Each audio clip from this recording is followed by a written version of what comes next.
I don't want to get too caught up in you coming back to school because that decision's been made a long time ago. Yeah. It's well documented why you did it. But when you boil it down, the degree is an awesome reason to come back to school for anybody. But this team, I asked you on the main podium, you got a real chance to win here. And that's something that Michigan State hasn't done in 50, 60 some years. That's got to be a huge motivating drive behind this, is it not?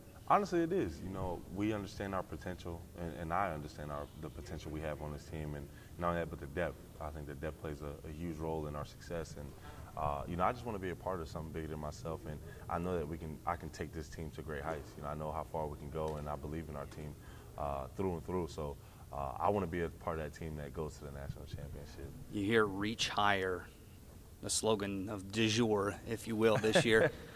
What does that mean? What does that mean to you? You know, to go somewhere you've never been, you have to do something you've never done. You know, and that's what I get from that slogan. Basically, if you want to go to the national championship, you have to be smarter, play faster, run harder, hit harder. You know, things of that nature. Study film a lot longer. You know, and not only by yourself, but bring a teammate in there so he can better understand what you see when you're watching film, and you could do the same with him. So it's just things like that. When I hear reach higher, those are the things that come to mind early on.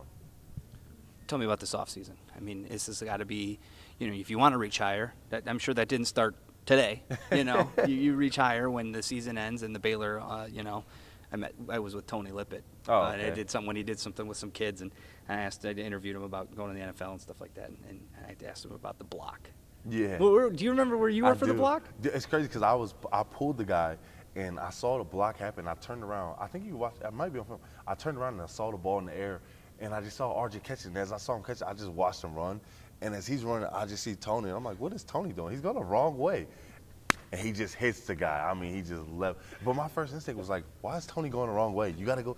He's going to the end zone. But it was, I mean, it was such a crazy hit. And it was so live in the stadium. And then I'm pretty sure every fan saw it because that big jumbotron, you know, made everything clear and feel like you were right next to the play. But it was, I mean, it's plays like that just make me love Michigan State. You know, love being a part of this program and wanting to make more memories. The people we have in this program are special, man. They contribute, you know, so much more than anyone can completely understand. You know, if you're outside the program, you know, and being a part of the program is special because it's a different bond.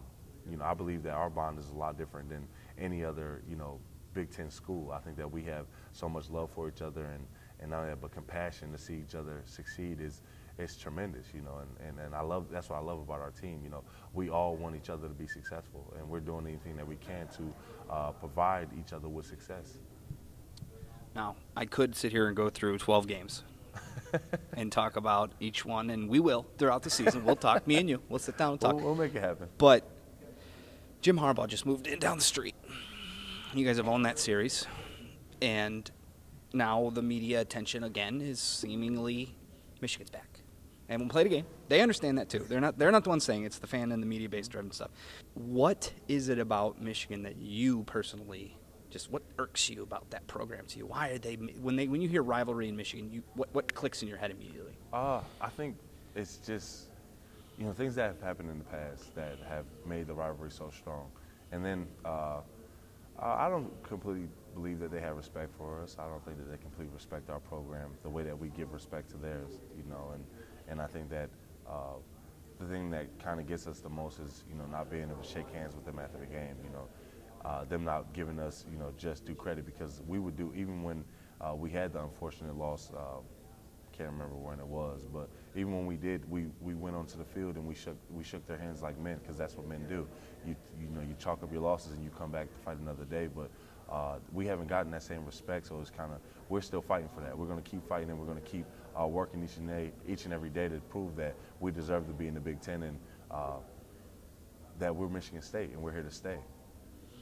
Last year, I know we're trying to move forward from last year, obviously, but you probably at some time when you can't sleep or something, you think of the 2 games last year that you guys didn't come out on top. Should you have won those 2 games, maybe one of those 2 games even, things might have been different last year towards the end of the season. Now that you know that you have a chance to redeem yourselves with those 2 same teams, which will remain nameless, starts with an L. What kind of, again, you have Western Michigan to start the season. Not trying to look past any of those teams, but at the same time, you know the juicy games. you're a fan of your own sport, so you've seen your schedule and you know that those games exist. You salivate at the chance for especially redemption with those two programs in your way to get to what you're reaching higher for? Honestly, like you said, it's one game at a time, first and foremost. I think ultimately we would like another shot because that gives us a chance, in a sense, to rewrite the history books. It gives us a chance to go back and prove that we're a lot better team than we were last year. And I think that that's what the whole reach higher mantra is brought from. You know, we're different from last year. We're going to reach higher. We're going to work harder. We're going to be smarter. You know, we're going to run faster. Just another chance to just show, you know, how Spartan Dogs play.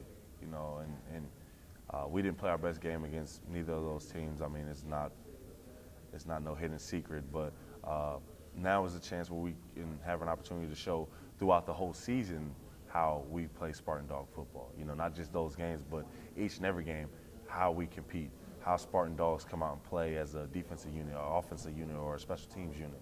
So it'd be nice to be able to have another go around at that. You know, to prove myself and to prove that, you know, like I said before, our team's here to stay.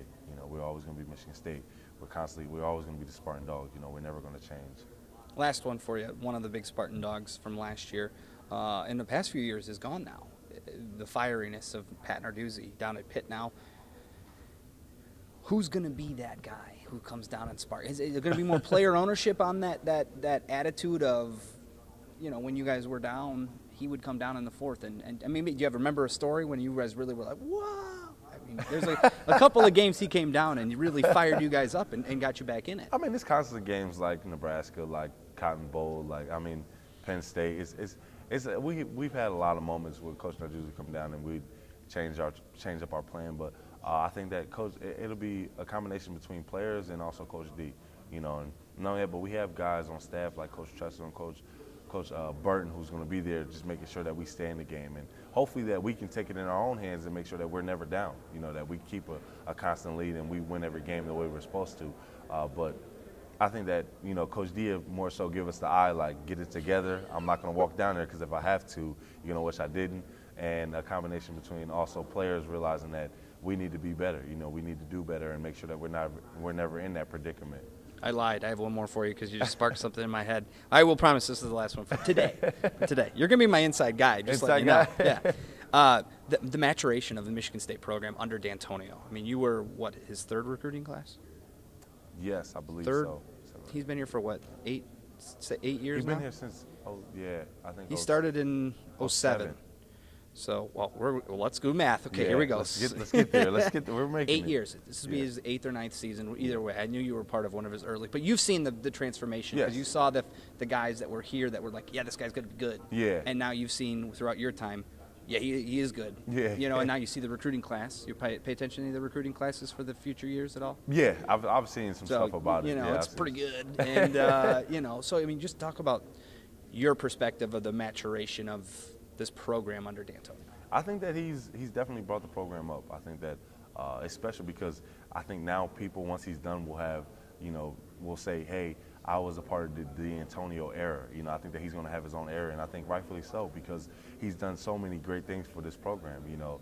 And he went from just being able to get 2 to 3 stars to 3 to 4 stars, now 4 to 5 stars. And you can see because it's the recent success that he's had, and it's not because of the 4 or 5 star he brings in, is because of the leadership role that he puts us in, you know, and not only that, but taking ownership, allowing us to understand that it's our team, and if we want to be successful, we have to work for it.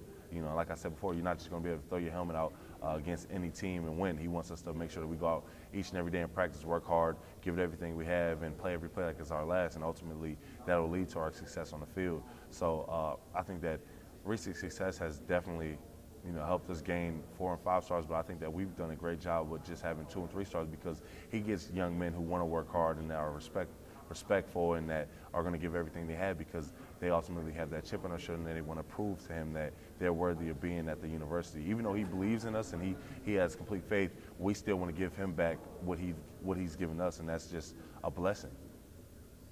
How many times did it take you to tie that bow tie? Honestly, this is a pre-tied one, but I do know how to tie a bow tie.